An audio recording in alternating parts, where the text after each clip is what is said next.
Right, Dog. How you doing, man? Doing all right, Cam. How you doing, my man? I'm good. I'm good, All man. right. Appreciate you taking the time. I hear you have a really good story, really wild story, and I'd like to get into everything. So for everybody who don't know, where you out of? Now I'm out of Compton, man, the Carver Park section of the Willowbrook area, Compton, California. Whereabouts in Compton is that? For the people who aren't from Well, Cali, aren't from if Compton. well, Is it like East Compton, West we Compton? on the east side. Compton is broken into two segments of the east side, but we're on the east side. We're the first neighborhood after you exit Watts.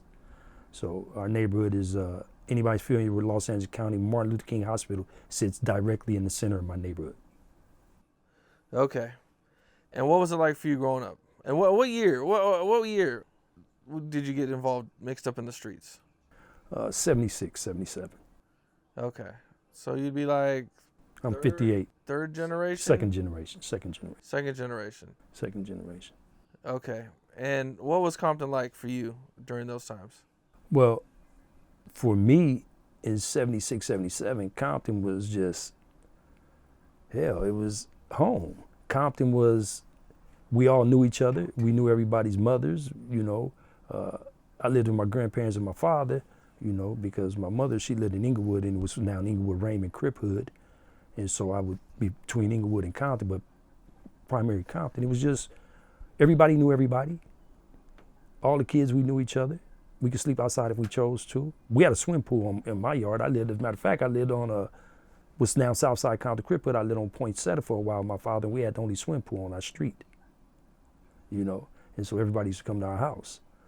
Then my father was a black nationalist. Then when I moved back with my grandfather in my hood, it just was, that's Brian Berkeley.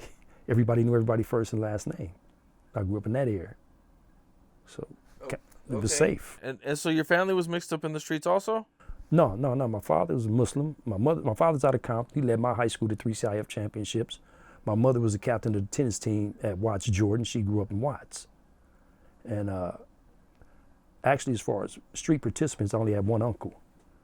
And then all of us, to give you an idea of when I say all of us, in 1978, when my grandmother died, this is what her obituary said. She leaves behind 63 grandchildren and 15 great-grandchildren. And at that time, there were only 4 of us, of my brothers and sisters, a total of 7 of us. So that means I had 59 first cousins, with at least 40 of them still living in Compton in 1978. Damn.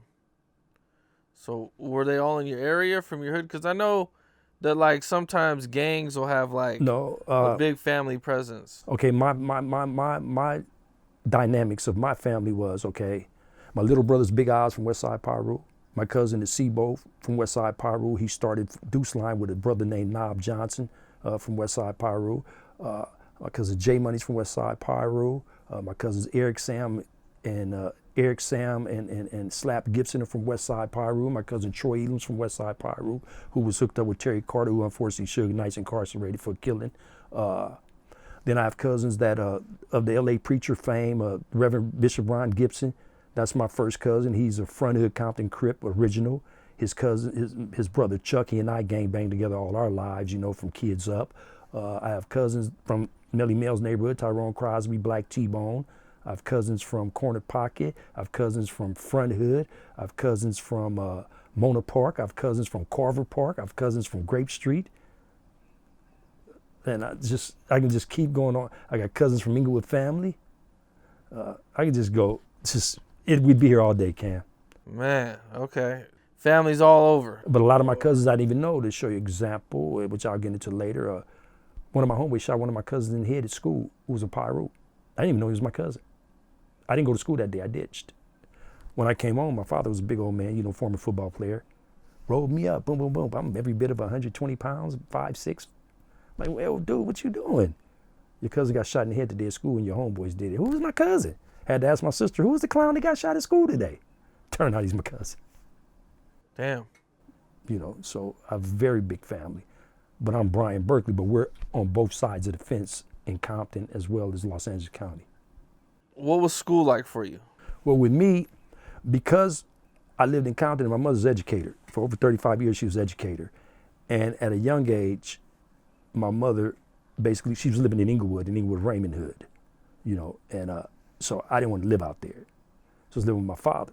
So she said, well, in order for the boy to live with you, he must go to a school in LA. So the first, 76, I got 7th grade. I was getting bused to a school called Overwright. Now you got to bear in mind, all Crips got along. There was no Crip wars. This is pre-A-Trade Gangster, Rolling 60 War, the first war. So when I used to go to school, it was me and a guy named Brian Long, Lil Cat from Rolling 60s, a guy named Tony Strong, Gangster T from A-Trade Gangster, Val Richardson, Lil Vamp from A-Trade Gangster, Terrence Davis, which was Baby Capone from Raymond Avenue, Randy Jackson, who was Killer from 107. All of us turned out to be reputables in our section, and myself. We used to meet up on Manchester and Western every morning, catch the 8:32 bus because we had to get past the Inglewood families and go to school in Westchester. Well, my thing was I'm getting kicked out of this school because I wanted to go to school in Compton with my homies. But in order to stay with my father, my mother said, you got to go to Overwright Junior High School. So I got kicked out. And I thought I was going to go to school in Compton. Nah. She sent me to Louis Pasteur, which is on 18th and Cadillac in between Los Angeles and Fairfax. Playboy Gangster Hood, Marvin Gangster Hood. But at that time, they weren't out. So me and Wolfie from West Boulevard, we went to school together. Don Juan, who's a co-founder of Playboy Gangsters, you know, he's a major figure over there. They were C Street Crips, they in Corning Streets. I got kicked out of there in 77, intentionally. Then my mother said, the boy is gonna keep kicked out. So she finally let me go to school in the hood, Willowbrook Junior High School. That's the school I went to in my neighborhood, and I lived 4 blocks from there. So right up the street. So I went to school with the homies finally in 78. And I graduated from Willowbrook in 1979. And by then I was already deeply entrenched in the gang lifestyle. You know, older homies knew me because I didn't have any older brothers. So the neighborhood was my older brothers. Compton Crips were my older brothers, you know. And so by then I'd already progressed to a shooter. When it wasn't really popular, I was already a shooter. Out of my generation, I was the shooter, you know. And I started all my homeboys carrying Phillips screwdrivers because I used to sell heroin. And the dope fiend told me one day, quit carrying those flathead screwdrivers. Those are deemed as burglary tools. Carry a Phillips. So I went and bought a Phillips that was blue and white, stuck it in my left pocket next to my bandana. And next thing you know, it became a trend with the Carver Parks and other dudes my age. Then it spread in Compton, Phillips screwdrivers. Then it spread in the Raymond Hood because I used to go to my mother's house.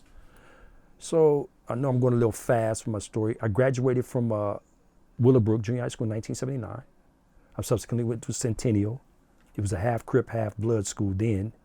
You know, the Carver Parks, the Front Hoods, the Mona Parks, and the Pocket Hoods, we all went together. Us and Compton, all of us equaled out to the Pyrus that went there. And we had the Crip side, we had the blood side of the school. And my father led that school to 3 CIF championships in the 60s. So that's why I said I went to the school my father went to. My father's out of what's called Palm Lanes. That's my neighborhood before it was Carver Park, Compton Crips. So see, it's generational with me in my neighborhood as far as, you know, family. My family's deeply entrenched there. So when I got to high school, it was Robert Compton and them from Front Hood used to always tell me, I can't fight worth a shit. Straight out. And everybody knew it. I was the dude that like, you beat up who? Because I'd come through with that. And so he used to always say, go steal on that Pyru. We got you.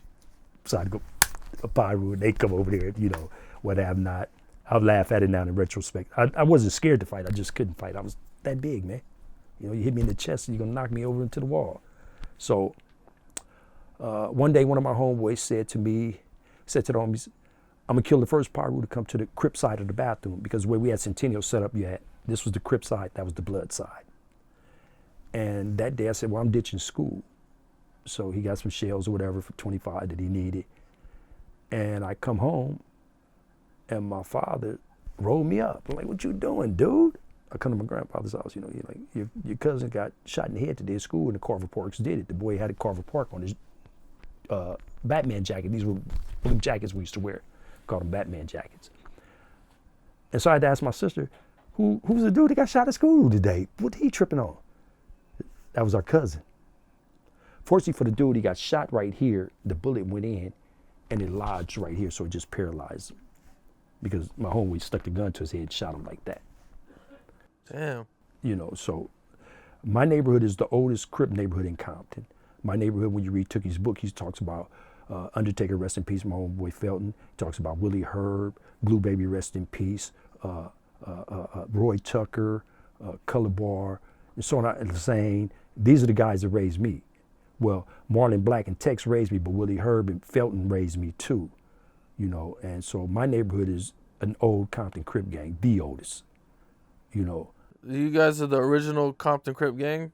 True that. From there? Okay.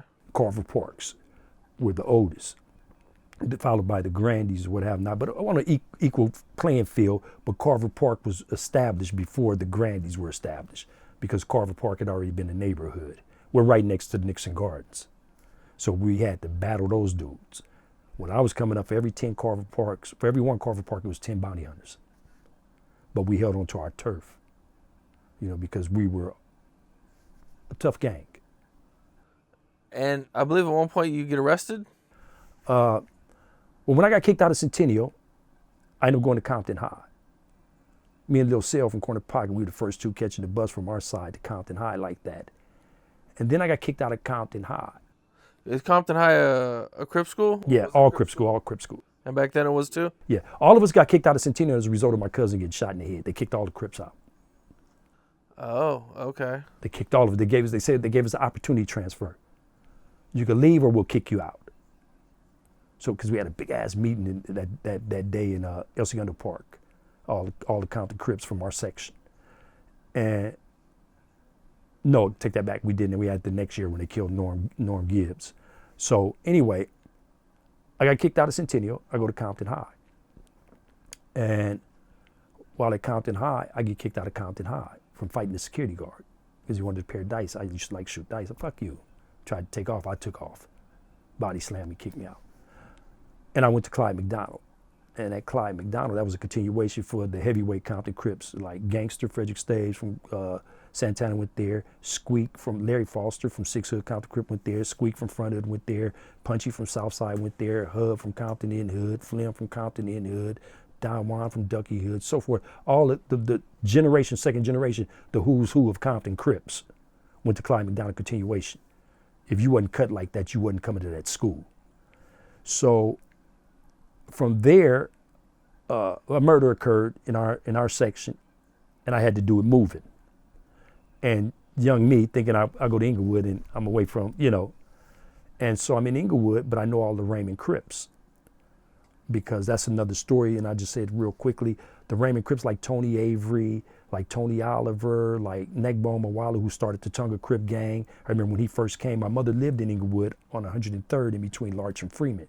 Tony Avery lived on 102nd. So when we were kids, I used to go to my mother's house for the summers and things like that. The first time I got jumped, I got rat packed by Tony Avery and his brothers. I went and got my Daisy BB gun and went to go shoot their asses with it. So see, I was already shooting at the age of 7, you know, and you know. But as the years went on, I was at a hamburger stand on 104th and Prairie, and a dude walked up on me with a gun. He said, "Brian Berkeley?" And I'm like, "Tony Avery?" And I was like 15. He's like, "Where you from?" I'm like, "I'm from Carver Park, Compton Crip." "Where you from?" He's like, "I'm from Raymond Avenue." But I knew all the Raymonds as a kid going to my mother's house. So when a murder unfortunately happened in my section and I called myself running, I went to Inglewood and got me an apartment at 16 and a half, 16. And I started kicking it with Inglewood Raymonds because I couldn't go to the neighborhood really like that, right? And I subsequently got arrested. But prior to that, I used to go down to the Union Station. All gangbangers used to catch the RTD, Rapid Transit District bus. We called it the Rough, Tough, and Dangerous. And if you were any type of gang member, you went and sat at the back of the bus. So I used to go sit in the middle seat at the back of the bus, and I'd take my 3-foot blue rag that I'd use a half can of starch on, so it's harder than this table, and I'd set it right there, and I'd sit at the back of the bus like this. After I had graffitied my name all over the back of the bus, because graffiti was a big thing. And I used to go downtown LA, and the buses like the 84, which ran up Vermont. I take that back, ran up Western. The 85 ran up Vermont. The 832 ran up Manchester. The number 3, the 92, and the number 2, they ran up Compton Avenue, Long Beach Boulevard, and Central. I'd go to the back of the bus when they were all parked after the men cleaned them, and I graffitied my name all in the back of the buses and write all our enemies and cross them out. And then I'd go up all the streets like San Pedro and all these different streets and spray paint my name. Then the next day I'd go up to the high school with the shirt on with my name, with the letters we used to iron on them, with Lil Bry Dog. And they're like, you Bree Dog? I'm like, no, it's Bry, homie. And then I'm like, I got a 38 who y'all don't get along with. And I'd go put in work with that gang. This is when all Crips got along. And so it's like my homeboy Moose, Michael James, who just did 30-something odd years. He's at home now, good thing. He told one of our young homeboys that was with us one day, a few months back, he said, Bry Dog, all he wanted was a reputation. I was a reputation seeker when I was younger. And my reputation was predicated on graffitiing everywhere, followed by, I would bust that pistol or I would stab you with this screwdriver. I didn't care. And, you know, so I was so caught up in that. So when we fast forward, I end up going to Inglewood and get caught up in the murder out there. And when I got caught up in the murder out there, it was my second time ever going to juvenile hall. I've never been to camp, youth authority, anything like that. I ended up getting a YA commitment. They sent me to prison on the air. Melly Mills read my paperwork which said CYA commitment for a murder, California Youth Authority commitment. Because they sent me to Chino on an accident, they kept me the last person, C49623. And then they called the courts and called up to the judge, Judge Fredericks out of Torrance, I'll never forget him. And this was his words. He's there already, keep him. So they kept me as a teenager. So I subsequently went to Soledad, and I got to Soledad State Prison. So you get arrested for a murder at 16? Yeah, at 17. At 17 years old, and they try you as? Adult. SB 42 tried me as an adult, but I had a youth authority commitment because I had never been to camp or YA. I had only been to juvenile hall twice. First time I went to juvenile, well, yeah, 3 times. First time I went to juvenile hall, me and Mad Dog, C-Nut from Park Village, we went to juvenile hall together for a robbery. Second time I went to juvenile hall, I was going to bust on some red rags, and I told my homeboy, Baba, go knock on the door, and I'm gonna start blooding you at the door, and we're gonna ask his mama to tell him to come to the door, and when he come to the door, I'm gonna blow his brains out with this double barrel. Well, before I can get up to the dude's steps, the police swooped on me while I had the gauge in my hand, drop it or die. So I went to juvenile hall for that. Cut my homeboy Baba loose right there on the spot, said I don't even know him. And I went to juvenile hall for that. Then I stayed in juvenile hall. I got out of juvenile hall, and I caught the bodies. Okay. And okay, so you're 17. Yeah, I hit Soledad. How much time were they trying to give you at the time? They were giving me 27 to life, but it ended up being getting knocked down to a youth authority. At that time, youth authority commitments, they didn't have M numbers. So you can go to YA, get out at 21, you can get out at 25. I had homies from my neighborhood that were older that had been to YA twice in my tenure on the streets for murders. Did 18 months, got out, did a year. For a murder? Yeah. When you used to go to YA, that's what it was, a youth authority. It was a reform school for kids. It's not like that no more? No, sir. At 13, you'll get an M number, and they'll wait till you turn 16 and send you to prison for the rest of your life. Right. They're called M numbers. So I went to, I didn't get a YA number. You know, when I got to the county jail juvenile, I think I left that out. You had Taco from Grape Street, he's about to get out, just got a date, it's been gone since 81. You had Poupe, you had Old Man, you had DD, he's still locked up, been gone since 81. You had Psycho Mike from Main Street, Warlock from Main Street, Monster Cody had just left. You had T-Bone, Yellow T-Bone from Rolling 60s. You had Loco Coop from Rolling 60s. You had Chop from Watergate. You had Psycho Mike from Main Street. You had Tafuga Paley, which is Big Roscoe from Park Village. You had me, you know, and these were all reputable second generation Crips. And we were that first influx that went to state prison up under what's called SB 42, which tried us as adults. Oh, okay. So you guys were the first ones. We were the first influx. To be tried as adults, as kids. Because before that, the law was 18. Yeah. If you were 17, you can get to YA. If you were 21, 22, you can get to youth authority if you had a good enough lawyer. Okay. You know, so it was borderless, but once they changed it with Senate Bill 42, State Assembly Bill 42, SB 42, I believe it was, they started trying us as adults. Yet I still had a youth authority commitment because I've never been beyond juvenile hall. You know. Okay. And so how much time did they end up giving you? How much time did you end up doing? I ended up being locked up from 17 to 23. Because they had to give me the high end of a manslaughter, and they ran it concurrent with an armed robbery. I wrote an armed robbery for a guy named Jonathan Cameo, a.k.a. Psycho from 74 Hoover. He's dead now. And he and I looked very much alike. And at that time, you know, we had a code of ethnics. I got knocked for his robbery. I already had a murder. Who gives a fuck? You know what I mean? So I went on and rolled his robbery out. So I had a youth authority commitment. So they ended up giving me 8 years, which was the high end of a manslaughter, with the robbery ran concurrent. So you did about 5 years? I did from the age of 17 to 23. Okay. Literally. Did you end up going to prison during this time? I was in prison. Okay. I was in Tracy, Soledad. There were only two correctional facilities and 2 state prisons. There was Folsom and there was San Quentin. There was Tracy and there was Soledad. Everything else was facilities. In the latter part of the 80s and the 90s, they built 36 prisons in the state of California, roughly. They built 16 prisons in a 2-year span. So that's post my getting out. So initially I was in prison when 95% of the guys in facilities were hardcore men. See, now they have it spread out, all these sensitive need yards and all this crap. So you got 2% hardcores and 98% softies, you know. But I went to prison in the era of where you sink or swim, where you put in work. And so I was one of those guys, because you had guys that were shooters that came to prison and turned out to be nothings. You know, I was a guy that came to prison and adapted to the knife. Oh, okay. It wasn't I was desensitized to a lot of violence because I'd been on the streets literally since I was 12 years old. How'd you end up getting caught? Someone took down the license plate of the car after the murder, basically. Okay. And they knew who we were. See, we used to do things back then. I used to shoot dudes and yell, "Lil Bright Carver Park," because I wanted my reputation. We didn't do things like they do today, where they'll go in and they'll just shoot up a whole crowd, or they'll shoot you. You could be with your girlfriend, Cam, and I'd say something like this to you. "Yeah, bitch ass Cam, I'm giving you a pass because you with her. But hey, homie, burn that rag." And that was that. Or if you were with your mother, I'd say, "You got a pass because you were mom's." So we had a morality to the madness. We didn't openly disrespect each other's parents. We didn't, and if your girlfriend didn't bang or wasn't, out of your neighborhood, I probably wouldn't say it, "Bitch ass Cam." I'd probably say, "You got to pass, homeboy."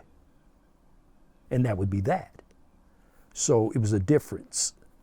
So anyway, I go to the joint and I get out. While I'm in the joint, it was a shell shock. You got to bear in mind, you got a 17-year-old kid, I'm in prison, and when we're coming out of Soledad down the corridor, you see all these men coming from the weight pile. This is when men had 20-inch arms, 24-inch arms, and I'm looking at all these old dudes, and I'm like 5'7", man, 125 pounds. And I'm like, and I got hair to my shoulders and no hair on my face, in an era where dudes were raping dudes and things of that nature. Nobody ever tried me, though. I didn't play that crap.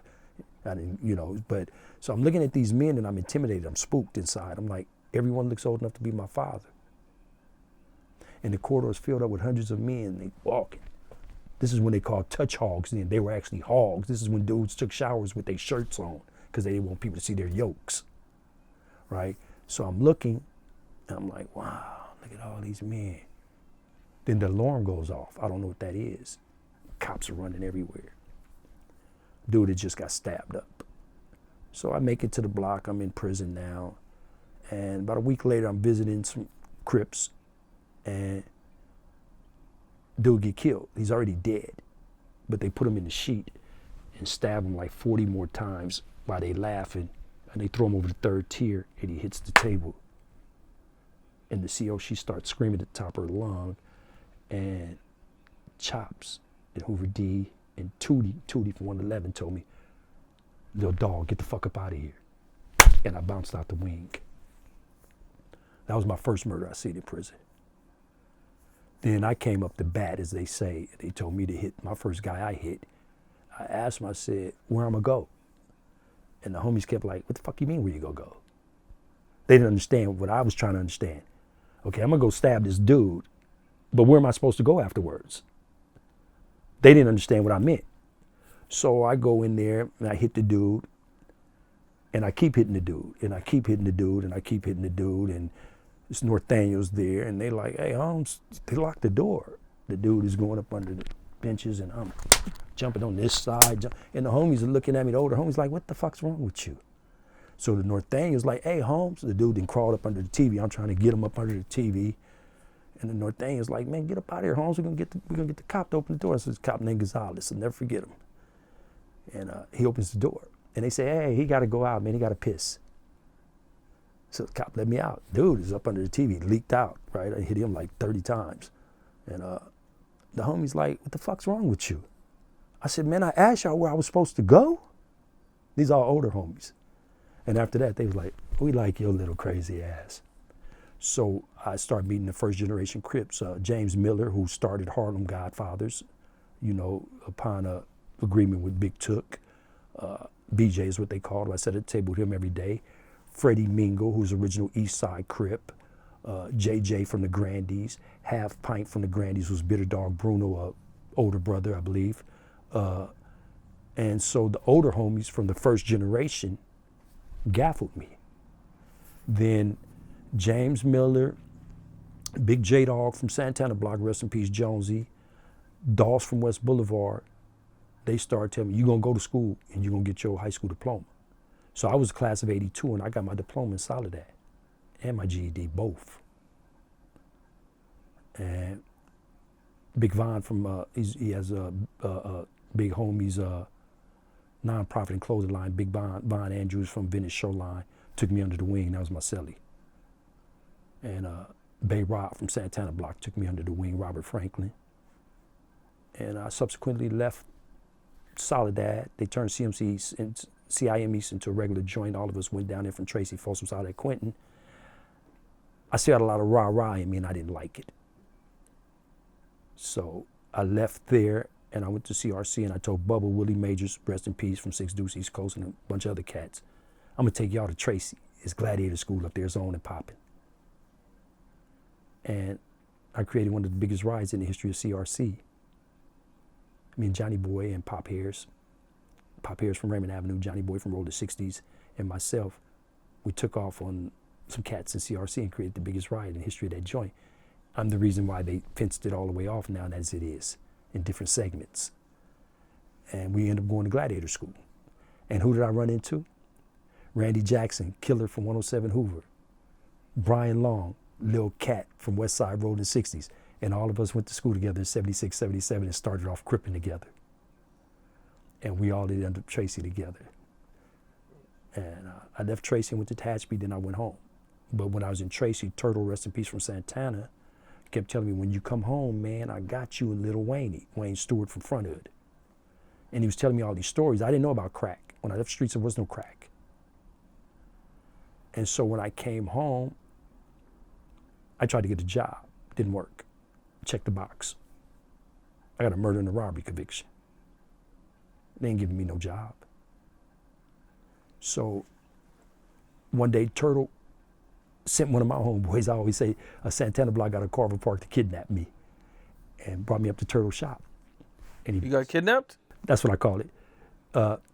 I'm from Carver Park, right? You're from Carver Park. Melly Mel keeps telling you, come up to his shop. He's Turtle. And so I'm like, man, I ain't trying to hear that shit. I don't know dudes that having this kind of money. So one day, the Carver Park tricks you in the car. You from Carver Park too, and takes you up to Turtle. And I'm like, damn, you kidnapped me to take me to this dude? And he blessed my game in the cocaine game. And he said, I told you when we was in Tracy, I told you when you and Lil Wayne get out, because y'all two young homies been gone with bodies. Y'all represented this cripping correctly. I told you I had you. He said, Lil Wayne already came through. And that was my first experience with selling cocaine. And my first dope sale, I made $800. My first dope sale. And I still couldn't distinguish. Chronologically, I was in my 20s, early 20s. But mentally, I was still 17. So I was with the business. My whole life was just, yeah, I got this cocaine. Yeah, I got this money. Yeah, I got my apartment. Yeah, I bought an Audi 4000. Yeah, I got me a Maximum. Yeah, I'm all right. Right? But I'm super banged out. You know, this drugs and money don't mean nothing. It's just fueling me getting firearms. It's just paying the rent on the apartment. It's just taking care of my kid. It's just keeping me fresh in the tire. That's the money didn't mean nothing. The drugs didn't mean nothing. I lived to put in work. Well, I believe at one point you ended up getting shot. I got shot One night I got shot. How many different times did you get shot? 8 times, and I have 5 bullets in me right now. You've been shot 5 different times with 8 bullets? I have 5 bullets in me. I've been hit 8 times. You've been hit 8 times. And I'm not saying that for my set. Like I said, Melly Mel right there, we're not at the car lot, but he's read paperwork where I got a bullet in my stomach. I got 3 bullets in my stomach with no zipper because I left the hospital. I got a bullet in my back, I got a bullet in my neck, and I got a bullet in my ribs. And how many different times did you get shot, though? I got shot in 86. Okay, can you take me through the first one? We chilling, they start busting. I duck, I jump back up to pull the girl down that's with me. I get hit right here. The bullet go up in here. I'm mad as I don't know what. I want to go bust. They convinced me to go to the hospital. I leave the hospital and go bust anyway. And how long were you in the hospital? I left a couple hours. Couple hours? So they didn't even do no surgery or nothing on you? I didn't give them time because it's a violation. It was called self-endangerment. If you got shot, they would violate you on parole. Okay. So I left. I wasn't going to get violated. Then I went and put in some work. I'm skinny. I slapped on a raggedy shirt and I bucked my eyes and I told my homeboy, pull up on these dudes right here in this certain section. And they all rushed the car. And I said, who got a 5-0? And I boom, boom, boom, boom, aired their asses out. Shot one right here, shot one right there. It was, police were observing the drug traffic on their streets when we left. Police high-speed chase. I subsequently got caught. Parole hold didn't come up. I had money. I bonded out. The next day I'm walking, the police kicked me in my nuts like 30 times. My nuts was on swole, touching my thighs. Imagine that as a man. Doctor said he didn't think I would have any more children. Tricked him, I had 6 more after that. So I get out the car to tell the dudes, I'm out, homie, and I'm on a cane. And how old were you when this happened? Sorry. I was 23. Okay, so this is right when you get out of prison. Yeah. So okay. So Snoop from A-Tray Gangster threw some dope. Because we were all in the street in Raymond Hood selling dope. And the police searched everyone, searched me first and came back. Then they said, oh, look what we found here. I said, come on, man, don't do me. Put me in the back of the car, said, you're not going to shoot up our town. Took me back to jail, I bonded out. About 2 weeks later, my parole agent came over to the house. And this was before cell phones, I had them big ass cell phones. And he said, I have to take you to jail because I got to teletype that you went to jail and you're out on bond. I said, okay, can I call 2 of my homeboys over here real quick? So I called 2 of the homies. We drew down on my parole agent and I went on the run. And I locked him in my mother's house. And my mother convinced him not to. She said, look, man, he had a big old 357. He was like, I can't stop you fellas. Weenie ass dude. So my mother came home from work. This man sitting in her barred up house with the house locked. Her telephone's in her bedroom. She has a master lock on it. He can't get out the house. I got him sitting in my mother's house while I'm on the run. So she convinced him, she tells him, psychological thing, you don't want it to be said that my skinny son and you have that big gun locked you in this house. How you gonna explain that? So he gave me fled and the parole agent, parole violation, this, that, and another. So I ended up getting caught up and I go back to jail. I get a year violation. I get 10 days to the house. 10 days of going home. And a dude bumped into me and didn't say, excuse me. This is foolish me. 10 days of going home. So I go dust the dude off. So as a result and I actually dust him off. Then Screwy Louie from Compton Southside, he said, damn, you got a black eye, homie. I said, I got a what? So I went, woke the dude up and stabbed him up. And picked up a gang of more time and ended up going to San Quentin. So I get to San Quentin. Wow, okay, right up my alley, my stupid, ignoramus self. I'm up there with Pinky from the Grandies, Rip Rider from 60s, Bear from 60s, Smoke, who's Jack All Sleep co-defendant, Smoke from Santana, Killer Car, Fred from the PJs, just a whole bunch of Crips. Crip Car is tremendous. Geronimo Pratt, I played basketball with him he was Black Panther guy. Geronimo Pratt did a gang of time. Johnny Cochran finally got him out. We played basketball every day. Me and him played basketball in the lower yard of San Quentin. Took walking by, that's when Took see me like, Shady, yeah, that's me, Lil Bri, yeah, what's up, homie? Conversing with him. when he'd walk by, because Death Row used to walk by on the upper yard from East Block when they had to go to medical and stuff like that. And I got out of San Quentin in '87. As soon as I came home, Neckbone, who was Mawala, who started Tonga Crips, but he's from Raymond Ave. Me, Neckbone, and another cat, we hit a lick. We come up on a couple of, birds or what have not. And I'm back in the game because I'm addicted now to selling crack. My drug of choice is PCP. But I smoke PCP like there's 2 hits and put it out because I can't afford to be discombobulated in the streets. I had too many enemies. Prior to that, the Bloods that I shot, I hollered at some of their homeboys in 4300, which was the gang module. I went to the door. They said, "Oh, don't worry. The homies ain't coming to court on you. We're going to kill you as soon as you get out." That's what they told me. I ended up getting a lawyer named John Jarowski out of Marina Del Rey. He got me $500 fine, a year county live for discharging a firearm within city limits. Because for $24,000, that's what he got me. And so, then I ended up picking up at the time going to San Quentin. So I get out, and I get an apartment, and I'm in front of my apartment, and true to their words, they pushed up on me and shot me. Me and Chimp from 107, UG, yeah. We standing right next to each other, and I say, "Damn, homie, something don't look right." And they busted you on the bicycle and shot me. So I get mad. Little shot. How many times did they shoot you? They only shot me once that time. This is bullshit shot. I used to drink there, and I'm turning up a gin and Socko, and the bullet hit me right here in the wrist while I'm turning up the liquor. I hit the ground.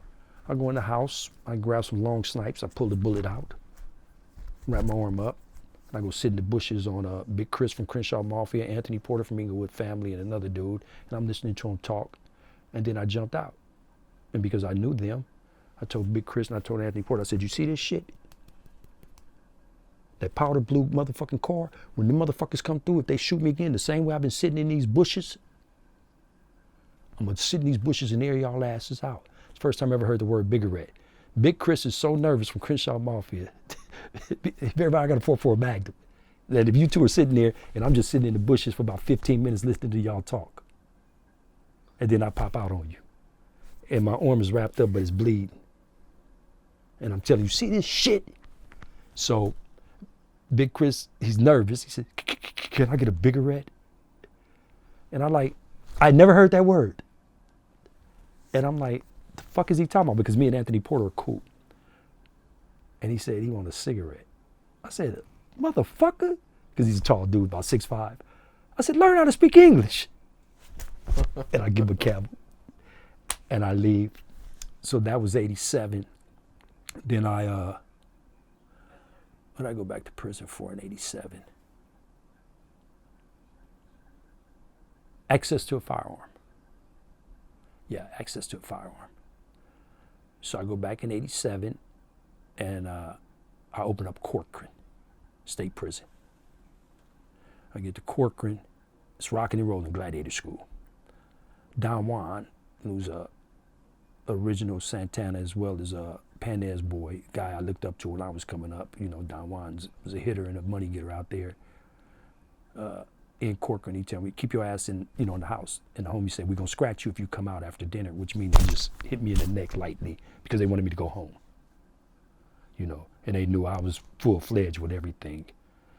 So I get out of Corcoran and I'm with my own way crazy one day, big crazy, and I push up on a car.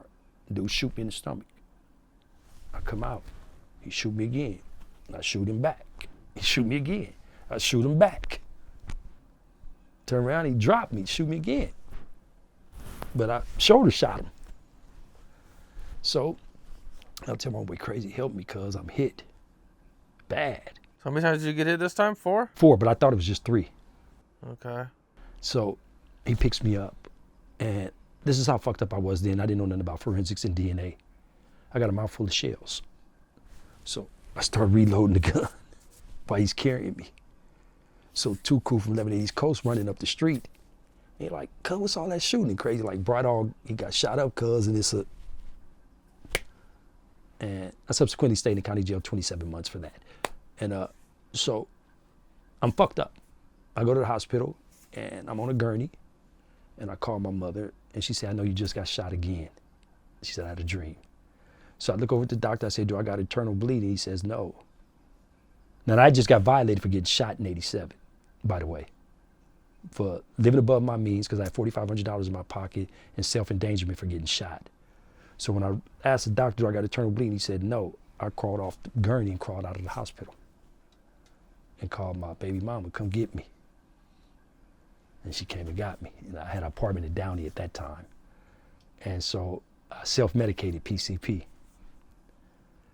And I ended up going to West Hollywood and I sold up West Hollywood in the drug game. I sold people, I'll say it right here on camera. I sold people like James Caan, Justine Bateman, Rob Lowe, Chris Demons of Chris Demons Cast Productions, that group Surface, Delphonics, James Ingram, all these were my clients. The owner of the Beverly Sunset Hotel, I'm up. But I don't know I'm on the run for some vicious stuff. So one night. So you were on the run for the shooting? That amongst other shootings. Okay. And so one night I just bought a Mazda B2000. Everybody was riding trucks. I'm pushing with a cat that I'm gonna have do my deliveries for me. And because he's a Weddle Hispanic, the police look and think it's a white boy and a black dude in the truck. They pull me over. I had to pull out Alpine.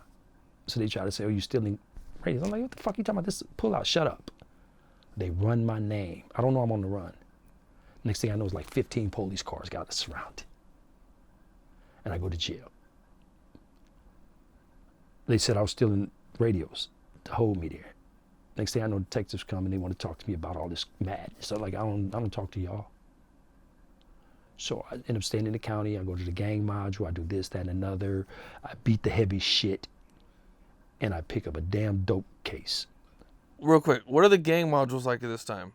At this time, it's 21-2300. It's single man sales. So, but the gang modules are like, if you can't cut it, don't come over here. What year was this? This is 1988. I was in the module from 88 to 90. Well, I went pro per to kill time because I had a heavy cases. Then I ended up going to the gang module in 89 after I hung out for a while, you know, on the main line.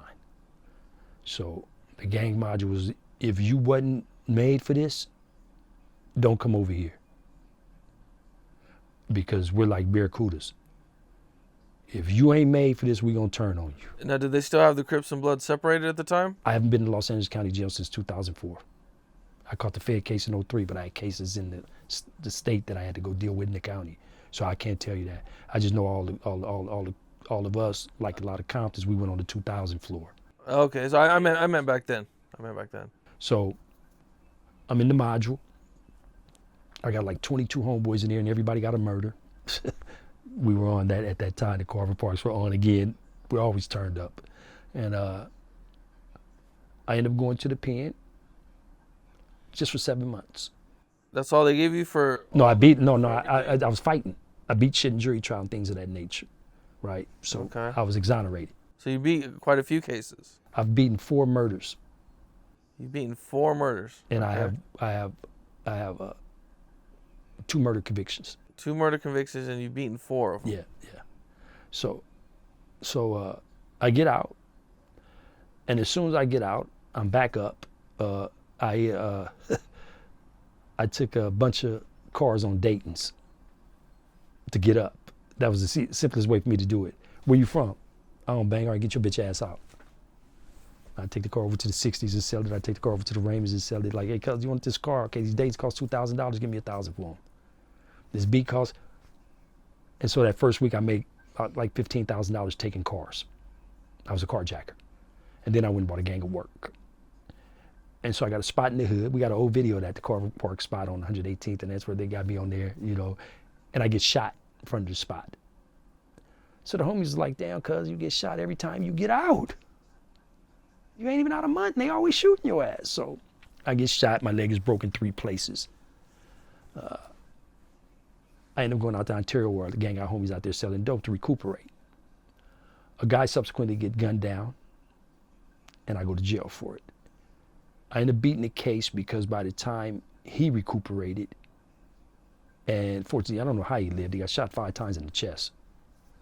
And they ended up giving me a grand theft on the firearms because he said the man that shot him and turned around and ran very, very fast. Couldn't have been me. I got shot right here, broke 3 bones in my leg. The bullet popped out into my house shoe that I had on about 4 days earlier. So there's no way I could have ran very, very fast. But now here it is, months later, the guy see me walk in the courtroom. Right.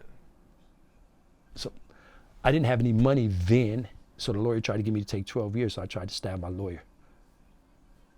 You tried to stab your lawyer? Yeah, for trying to get me to take 12 years. Yeah. Where'd you try to stab your lawyer? Like in court? Or? Yeah, in court. We were talking, and I was like, all right, man. So he was like, I like, what this big ass PG mean on my wristband? He said, prosecutor's a gang member. I was in San Bernardino County.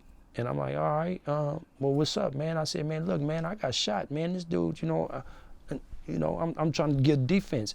And he said, just take the 12 years. I'm like, what? I'm like, all right, man, well, when we gonna talk again? He said, you come back to court tomorrow. So I go tell Roger White, Mad Dog from Front Street. I said, man, I'm gonna bust on my lawyer, man. He's like, what's up? I'm like, man, this motherfucker trying to get me to take 12 years. So, man, sharpened the little bullshit ass pencil thing up, the wood little thing up. And we get to court. I'm like, hey, by the way, check this out, man. He get a break.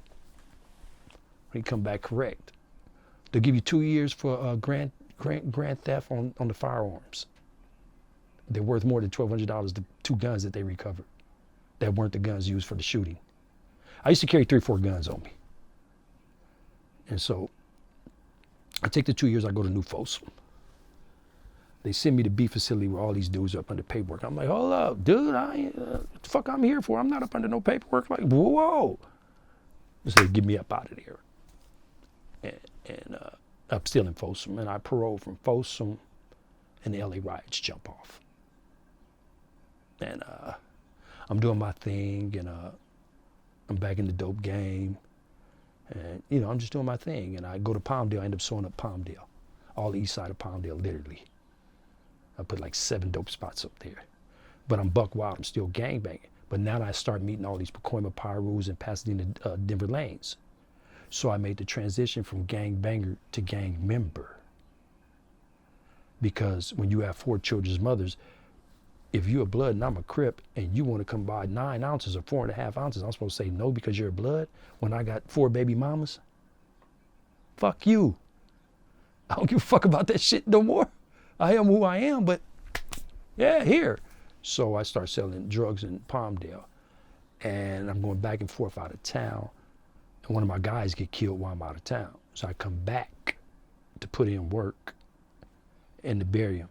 I subsequently get caught up with a Mag 90 450 round clips, 2 9mm, and a cell phone. And I beat all of it. And next thing I know, they said I had a large wafer-like object in my front pocket. I had to go look up wafer in the dictionary.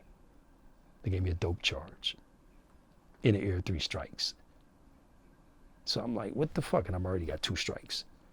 So the detective come to talk to me. I said, I ain't got nothing to say to you, but I'll ask you something. Why are you doing me? He said, man, we've been hearing your name in Palmdale for 2 years. We finally got you. We got to make something stick.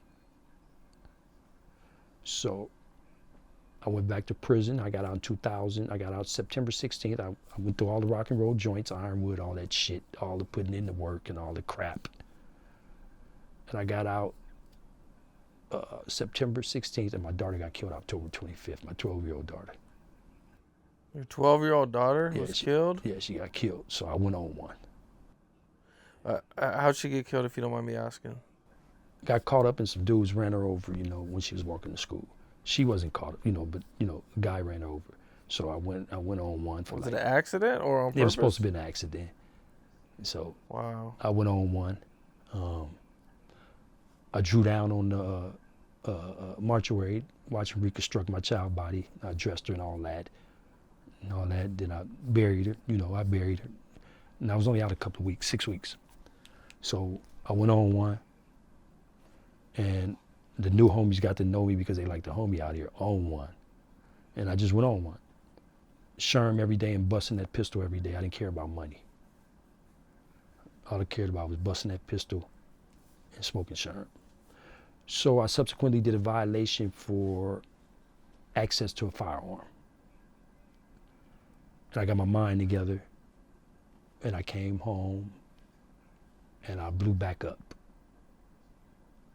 And in the process of blowing back up, my 5th day out, I hit a lick for 53,000. So my 3rd superseding indictment. Knocked down the check cash about 53,000 solo bolo.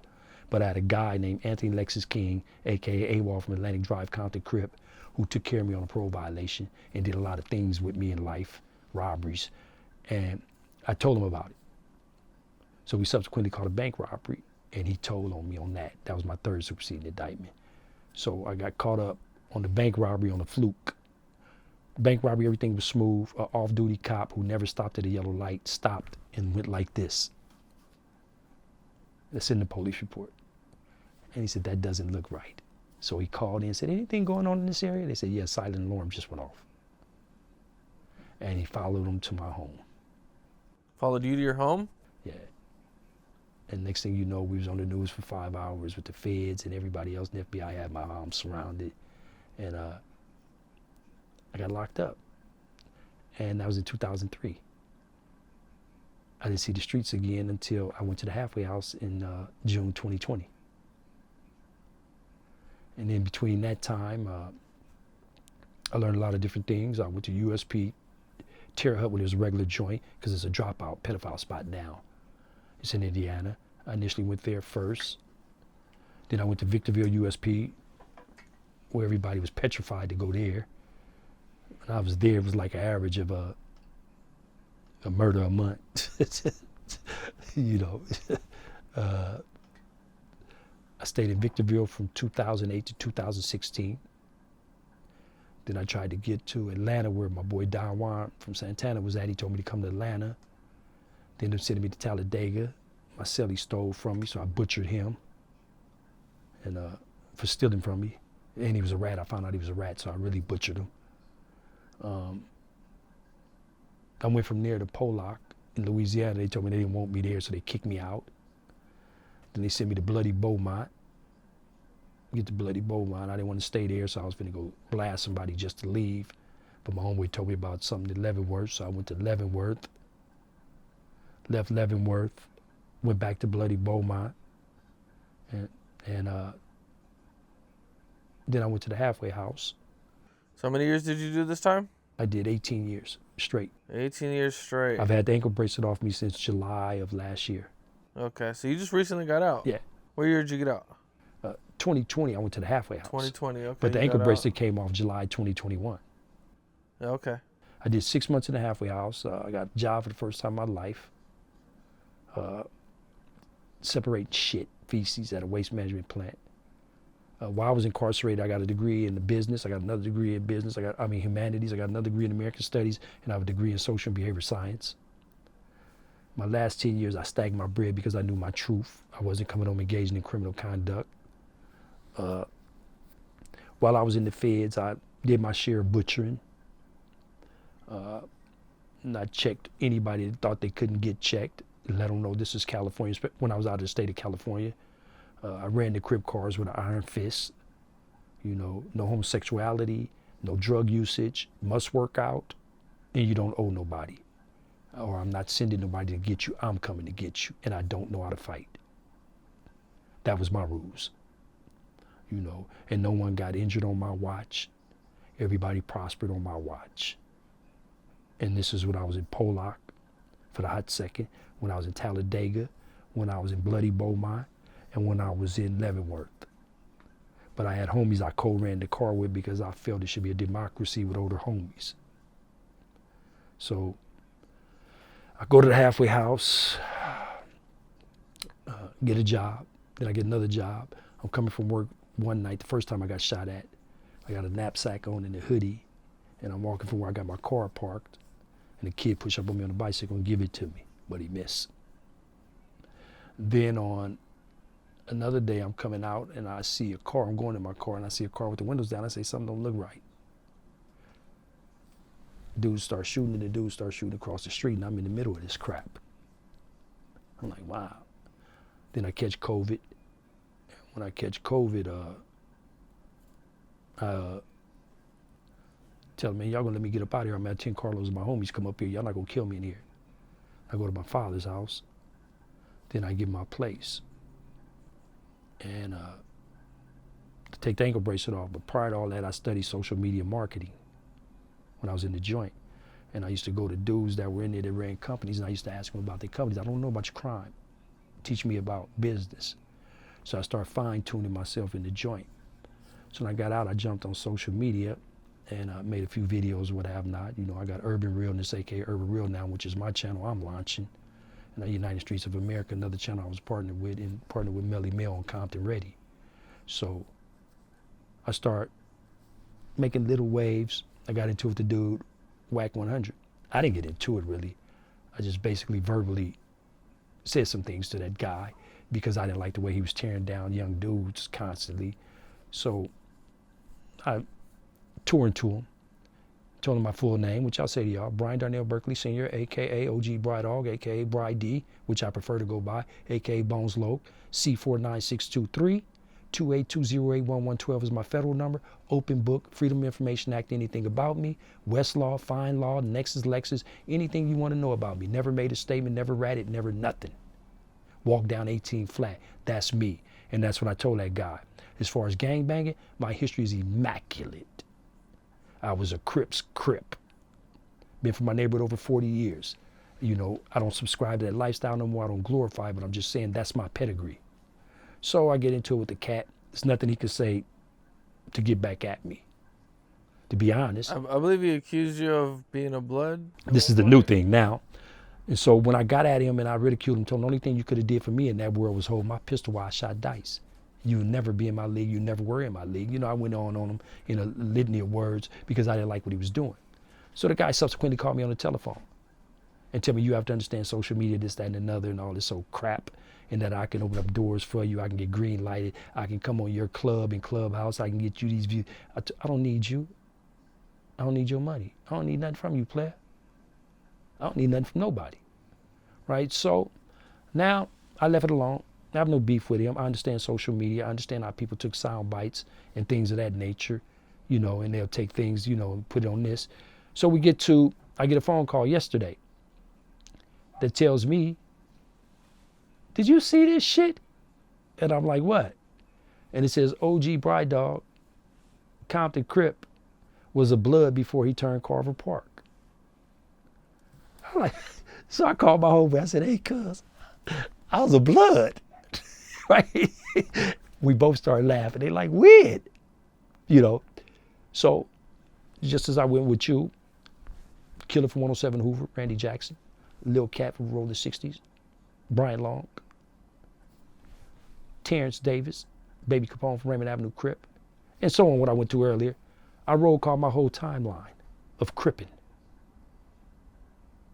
And then I had a running joke. I said to the homie, shit, the Crips wouldn't let me be a blood, or they wouldn't let me be a Crip anyway if I was a blood. Because at that time, all Crips got along. Boy, I would have shot so many damn Crips. They were like, oh no, this one can't never be no Crip. So, you know, he put the fallacy out there that I was a blood and that he allegedly has pictures. You don't have no pictures of me. Ever, ever, ever, ever.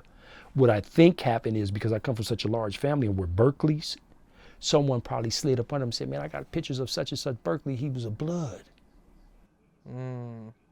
And so he probably put his foot in his mouth and said, Bry D, I'm not saying is what he say, but I just hear, but I got the pictures. And then I think when the person brought him the pictures, I said, man, that ain't him. That's probably Cecil Berkeley, my cousin. That's probably Troy Elam, my cousin. That's probably Sam Erica Slap Gibson, my cousin. That's probably Ali Berkeley, my little brother. That's probably Pache Berkeley, my other little brother. All of those are Westside Pyrus. And all of them last name is the same as mine, Berkeley. Okay. Two of them are my brothers and the other my first cousin. That's just what I'm assuming. Because in my history, been a Compton Crip my whole life. And dudes know me all over Los Angeles, all over Long Beach, all over Carson. Even dudes know me out of state because I used to be a state hopper. I ran across dudes in the feds like, man, what you in? Yeah, that used to be me out there. Man, what you in Baton? Yeah, that was me. What you in New? Yeah, that was me. Because I've been in like 15 different states hustling. So I come home, man, start making my social media presence. I laughed at it, that I was a blood. Never. Not in this world or the next world or the world after. And I have nothing against Damus. I deal with men now. I don't deal with racial prejudice. I don't deal with affiliations, things of that nature. I deal with men. You dig what I'm saying? I have a saying. If you got a swastika on your forehead and I'm talking to you, I know what your ideology is. So we passed that. Now let's get to know each other as men. Just don't impose that crap on me or we'll have a problem.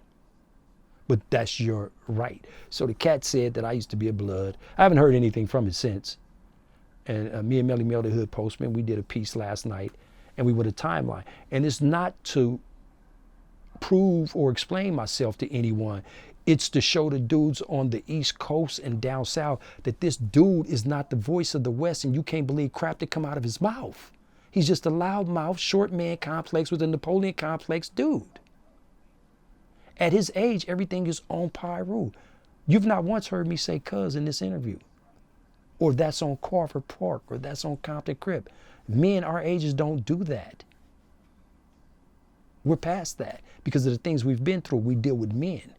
We are who we are from our respective tribes, but we don't subscribe to juvenile stuff. So with him, yeah, right. I just wonder, and then another thing in California, and I'll close on that, is we don't say you used to be a blood and you turned into a Crip. We'll say you used to be from Bounty Hunters, or you used to be from Swans, or you used to be from Luders Park Pyru, or you used to be from Inglewood Family, and then you turned into a Crip. We wouldn't say you used to be a blood. If Cam is now from Carver Park and Cam used to be a blood, they would say Cam used to be from Swans before he turned Carver Park. The whole thing of using blood in a vague and ambiguous way, that's an East Coast thing when they say that's on blood and I'm a blood. In California, you don't hear blood say, I'm a blood.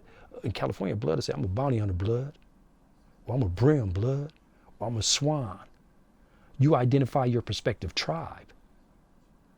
You don't hear Crips say, I'm a cuz, I'm a Crip. You'll hear Crips say, I'm from East Coast, homie. I'm from rolling 60s, homie. I'm from rolling 40s, homie.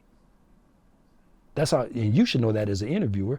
Yeah. But you don't never hear dudes say, oh yeah, man, I'm a Crip. He'll say, if he says I'm a Crip, he'll say, I'm a Crip off the west side, homie. Or I'm a Crip off the east side, or I'm a Compton Crip, or I'm a Long Beach Crip. And then he'll get into the specifics of who he actually is. So, that sort of made me laugh, like OG Bright Dog was a blood before he turned Carver Park. So I said last night, shit, where was I from? Who's my homies? Because I know we put in a gang of work together, because I know when I was in that lifestyle, I was an ignoramus. I was really ignorant. And I know I was ignorant. So, shit, whoever them Crips was around them Bloods, if I was a blood, boy, they better still hate me. Because I know I would have been terrible, being that I banged before Bloods beef with Bloods and before Crips beef with Crips. Shit, if I was a blood, boy, all them Crips and Bloods couldn't really go nowhere back then, boy, I would have been a Crip shooting ass dude, boy. They would have been like, that little bastard right there, we gonna kill him. So nah, I've never been a blood. I've been a Compton Crip my entire 10 years, as affiliate. I lost a son to this, man. My son was killed in 2013. My brother was killed in 2016. They're both Compton Crips. mixed in the streets, Compton Crips? My son was Lil Bright Dog from my neighborhood. My brother was Elu he's a Compton Crip, Park Village, Compton Crip, devious. So I've taken L's. How did you feel when you found out your son was mixed up in the streets and from the same neighborhood as you? When I first heard someone call my son Lil Bright Dog, he was 12 years old. He was 12? Yeah, and I went crazy. I was in the feds. And I said, what is that? We can't control him. He want to be like you. And he had grown men fearing him, and he was actually filling my shoes. And a week before he got killed, I told him, I said, man, you're going to get flipped. And then next week he got killed. I said, because I'm hearing your name too much in here. I'm in the feds hearing your name. I'm in the United States prison, maximum one, Victorville, where dudes are scared to death to come there. Where only the worst of the worst are there. It was the 5th rated prison, worst federal prison in the United States when I was there. And I'm hearing my son's name ringing up in the feds. So, you know, I tried to, you know, I had him, he said, okay, Pop, I had him where he was going to go to the Air Force and things like that. But, you know, I believe when that sperm hits that egg, man, it's, when you go, you go. There's nothing you can do to circumvent it. That's why I think I'm still alive. As many times as I've been shot, I've been stabbed 3 times. You know, Sereno stabbed me in the top of the head. Me, prison story. Me, Sid Rock from Ludus Park, and a dude named T from Ohio. We got into it with the Serenos. We rushed 40 Serenos. They stabbed all 3 of us, of course. But we just, you know, that's reckless abandonment. That's a prison story.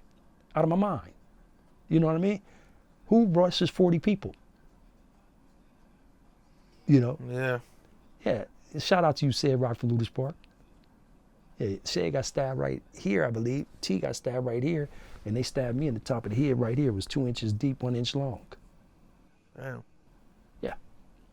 And then when I left out the building, they handcuffed me like this, and I got all this blood on me, and I'm like, ooh, I put in a gang of work. That's what I'm thinking. I don't know they running me up out of here because my head is sprouting like a faucet.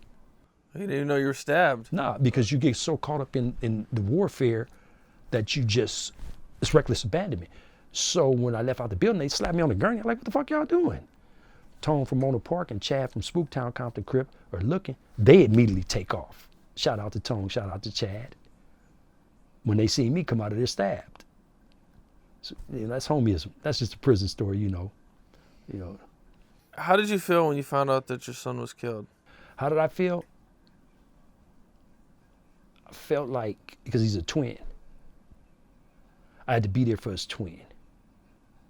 I didn't feel. So the twin didn't get caught up in the streets? No, she's a girl.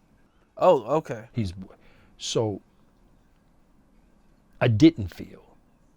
This was my second child I lost. What I did was I had to be there for her, and I had to be there for her mother. And I had to do what I had to do to make sure he was buried correctly. No car wash shits and none of that crap. And so after he was buried, I was sitting at work. I was a clerk. And a female staff member said, come here. And I said, what's up, man? And she took me into privacy of, you know, where I worked at. And she said, let me give you a hug. I like, what's up, man? She said, you crying? I didn't even know I was crying. And she said, this is for your son, this is for you, and this is for me. And we started an affair. In jail? Yeah. Yak from Venice Shoreline called me today. For y'all non-believers, Yak know. Motherfucking me, True Blood, he know. He like, dog fucking that broad, man. J Mac from Shotgun, he know. He like, damn, dog, she be giving him all kind of shit. He fucking her, huh? Yeah. I start fucking her. You know, so I just felt like, man, like an amputee.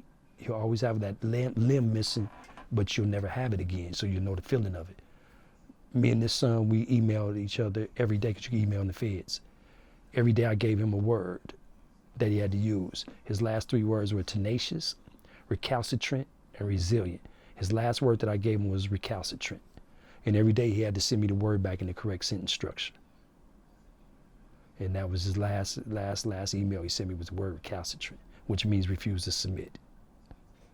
And that morning, I went to the email and it said, call home immediately. And it was a guy named D Nice from Young Mafia out of North Long Beach. His name is Darnell, my son's name Darnell. And he was standing right there and I said, damn, cuz. This is exactly what I said to him, and I really cuz. I said, damn, cuz, my son dead. He said, what? I said, look. And he looked at the email, he said, all it says is call home ASAP. I said, cuz Darnell dead. D Nice from Young Mafia, that's exactly what I said to him. And I went and got on the phone.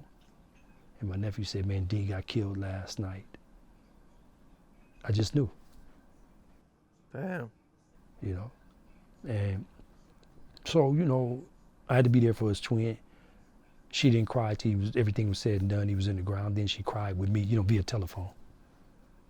And then 3 years later, my brother get killed. My brother, who I actually ran with and gangbanged with, even though he's younger than me, you know, and he get killed. Like, fuck. And then I come home 5 years later, you know, so. Man, that's rough, man. You know, but, you know, it's, you know, but I started taking trauma classes and things like that because a lot of dudes don't realize, man, us dudes that live a lifestyle, especially dudes such as me, you know, and all the negativity I put down in our community, you traumatized too. See, I used to think, oh, Cam from here, so I gun Cam down, ain't no big thing. Cam represent that, right? I didn't know about the ripple effect. Cam mother, Cam children, Cam sister, Cam aunties, Cam friends. I'm shooting a gangbanger. He trying to shoot me, shit, they didn't shot me enough, why not shoot him, right? So I started learning different things. So when my son got killed, I started transforming my thought patterns. But I tell dudes out here now, don't let the new me make you think that the old me doesn't exist. So don't play them games with me. Because if you ain't willing to go to the lengths I'm willing to go to, leave me alone and let me be. This applies to everyone. And if you can't pack your family up in 18 seconds like I can mine, I am not the man to fuck with. I'm here just to try to now empower dudes in our community and tell them don't live like I lived. I don't glorify this shit. Who wants to live like a barbarian man coming out of cell every day and wondering what's gonna happen? When the alarms go off, everybody in Victorville USP like this with their hand like this, looking at each other, all cultures, to see if it's their homeboy that got hit, because now everybody finna come out with that ice pick. That's living like a barbarian. Walking down the street, have to know every car in your neighborhood. So that's why I don't glorify this. I tell the dude my story, so maybe you could look into my story and say, I don't want to be like him. You know, people think I be glorifying this. I ain't glorifying it, Cam. That's why I'm appreciative. I'm really appreciative of you letting me put it out there. But people like that cat who's always, you're not even worth my time. Being that you've been through so much and did so much and even had some problems when you get out of jail, do you think like people are still after you? Well, I talked to, I was talking to a Pyru Saturday, right? I think it was Saturday. Where was we at Slick House? Saturday. And so I'm talking to another Pyru on the phone. He said, at first, man, I wasn't messing with you because I thought you were still on. And he said, but then after I start looking at you on social media, I start seeing you're not on that time. You know, and then to show you Tiny Tank from Biddy Stone, as they say, City Stone, main man, I'll die and go to hell for him. Izzy from Bounty Hunters, if he contact me, I'll send him anything he needs. Ray B from Bounty Hunters, I used to go buy him stuff at the commissary because he was, you know, making sure his daughter was took care of on the street, so he didn't really have it that good in Victorville. There's a couple of Ray B's, but this Ray B, he was in my building, you know. So I don't have a problem with True Blood from Pacoima, looked out for him. G Will from Pacoima, cool as a fan. G Squad from Black Peastone. So you see, I have Damus that are young. So Bounty Hunters would be your guys' main number one. Main enemies. Well, as it is now, it's different. You know, it's a bunch of all the Pyrus literally on the west side and so forth. That's what they got going on in that section. But yeah, Bounty Hunters in my generation, super duper arch enemies. You know, top notch arch enemies. Do you worry about any of your enemies or anything like that coming back after this long? I remember one of my son's mothers, one of my children's mothers said to me, please don't get on social media. I said, why?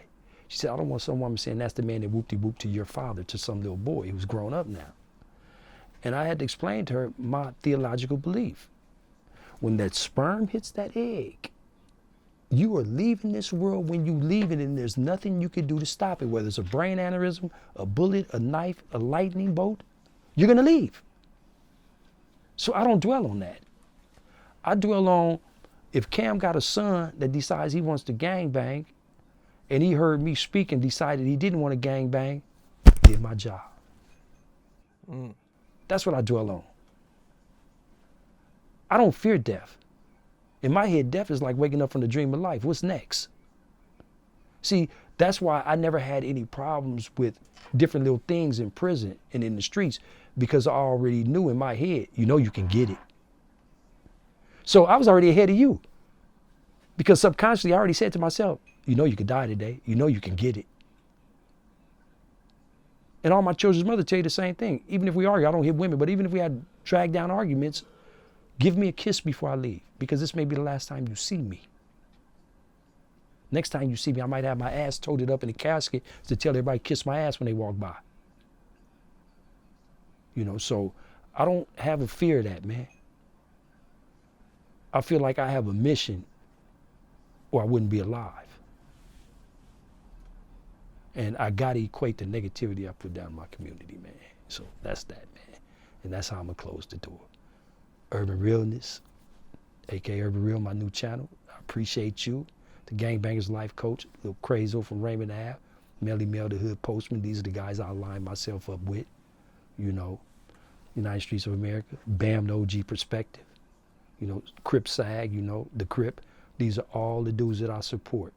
You know, Dante from Tap In, Doggy Diamonds, and of course, you the man, and I appreciate you. You got Cam Capone. Man, I appreciate you guys, man. Your stories are real interesting, man. You know, I think the fans will like it. So, you know, you slice it, dice it, and I appreciate you. All right.